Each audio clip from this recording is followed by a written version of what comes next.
talk about, well, where we are with defence, especially given with what's been going on in Ukraine.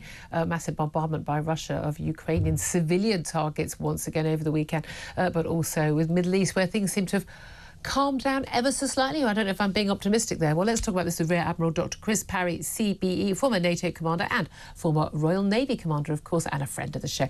Good afternoon to you, Chris. Hi, Julia. Hello, thanks so much for joining us. Let's just talk, first of all, just about where we are with Ukraine. And I want to get how our military training being cut back at home. But in terms of Ukraine, obviously, we've been training Ukrainian soldiers, but obviously British soldiers not fighting, no NATO soldiers on the scene in Ukraine. But we've seen a massive bombardment by the Russians of Ukraine. And once again, more demand from President Zelensky for the sort of help that we've been willing to offer Israel, defending themselves against Hezbollah and Iran. But Ukraine say they're not getting what they need. Yeah, well, Julia, I'm afraid it's been the case all the way through that Ukraine has to beg, borrow and steal what it needs to keep the Russians at bay. They're having a difficult time of it at the moment in the Donbass and eastern regions. You know, they've done this very impressive incursion into the Kursk region of Russia.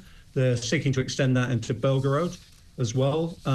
And we'll see how that plays out. But right now, they need all the help they can get.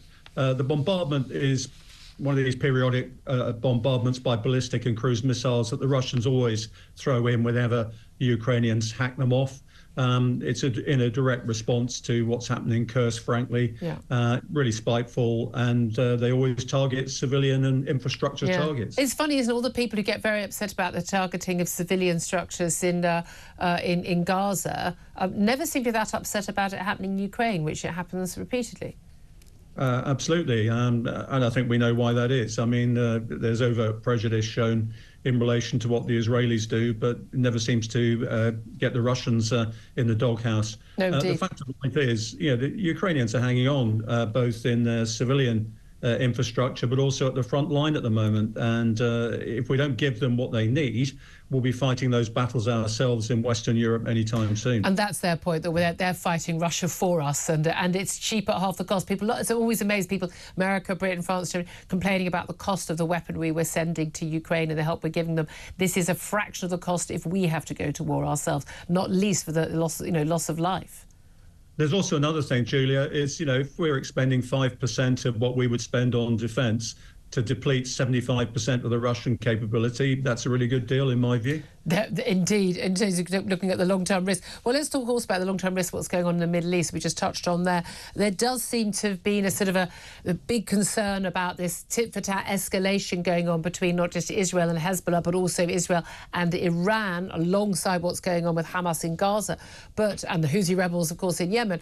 But this does seem to have just sort of calmed down a bit. We had this massive bombardment by Hezbollah of Israel, but preemptive defensive strikes by Israel appeared to have sort of meant that had a much lower impact than many thought. But it does appear that both sides are sort of ramping down rather than ramping up. Is that how you're reading it? No, Julia. I'm being too optimistic.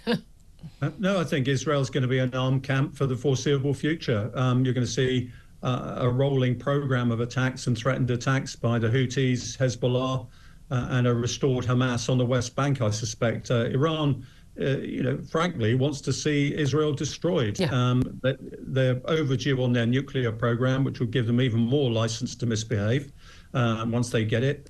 So Israel won't allow Iran to get it. They never have before. There'll be a strategic bombing, and well, you know it. Well, Julia, I have to tell you, it's pretty difficult to bomb things when they're 200 feet underground. So, when we can do that, I'll share your confidence. But right now, I'm one of those people that believes that as long as the regime survives in Iran, they're going to get a nuclear device. And once they get the device, they'll start behaving like North Korea. And then, of course, the West will be unable to act because they'll be so fearful. And again, we are talking about, frankly, lunatics in charge of that country. Well, the ones that I'm familiar with are fairly rational, to tell you the truth. They're just evil. And I'm afraid, just like Hitler was rational right up to the point where he wasn't, these theocrats are as well. The fact of life is, people do actually get a bit more sensible once they get nuclear weapons. They know what they've got under their control. They know what the retaliation could be. The worry is what the misbehaviour you get up to underneath. Yeah. We've seen with Putin, interestingly, with the nuclear theology, he's huffed and puffed a lot. He's threatened nuclear weapons and, of course, has never done it. No. Had Russia invaded, there's no sign of the nuclear weapons being dusted off. So we've got to have a new theory of nuclear deterrence. Very it's interesting. way out of date now. Well, let's talk about, not just nuclear deterrence, but the deterrence of actually having enough soldiers who are trained to actually go into combat. And we're told today that vital training for military units in the UK Army are being axed to pay for a salary hike for troops. Ministers have told defence chiefs that they need to save £400 million from their spending in order to cover the pay rises. Now, we want our soldiers paid well. I find it extraordinary how lowly paid most soldiers on the front, who have to go on the front line are. And yet the idea that we should cut it from the training budget at a time when we are looking at, what's going on in Ukraine and the Middle East, goodness knows what happens with Taiwan in future years, I find absolutely extraordinary. I mean, this is madness, isn't it? Julia, when I used to serve, I used to say to my people, we train hard in peacetime so we don't bleed in wartime. Unless you train hard, unless you use your weapons, nobody and nothing is going to work. We had a classic case of this before the Second World War. We didn't practice enough with our torpedoes, and for about the first year, none of them worked. I would hazard a guess today that none of our missiles will be 100% working because we don't test them enough. If you deplete the training, the exercise and the trials budget, you're asking for defeat. Now, I'm slightly worried with this government that if they don't train our people properly, if we're not up at the right level, we'll never be able to go to war. If you're not prepared to go to war, you can't deter. So I think we're in for an appeasing government here, one that will never, ever push the armed forces into harm's way. Why? Because they're not trained, they're not equipped properly. So let's not go there. Well, I'm afraid to say that undermines conventional deterrence, and I have no confidence in their ability to keep this country safe.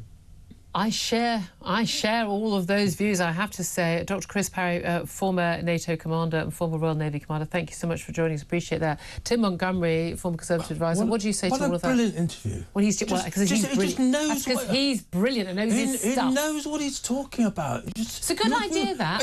You were talking earlier about the kind of people you want in government to achieve stuff. Yeah. How about someone like him? Yeah, he's a get-it-done person on his reality. But do you share this concern, though? Well, look, we've talked a lot about law and order today. The other first duty for me of government is defence of the realm. Yeah. We are so lucky. We're of a certain age. We won't mention specifics, but we have been lucky to live through a period of world peace, really, relatively. Relative. And the West, why have we had that peace? Because we've had military, economic superiority, technological superiority. It's as simple as that. It wasn't because people were being nice. It was because we were willing to invest in all of those, and our economies were strong. China and Russia want to change that. And you can't assume... And they're doing a jolly good job of it now. Yeah, you can't assume that the defence and the superiority we've always had will last forever. And if we don't invest in that core technological basis of our economy, we won't stay ahead. I couldn't agree with you more, absolutely. Tim Montgomery, thank you very much indeed. Coming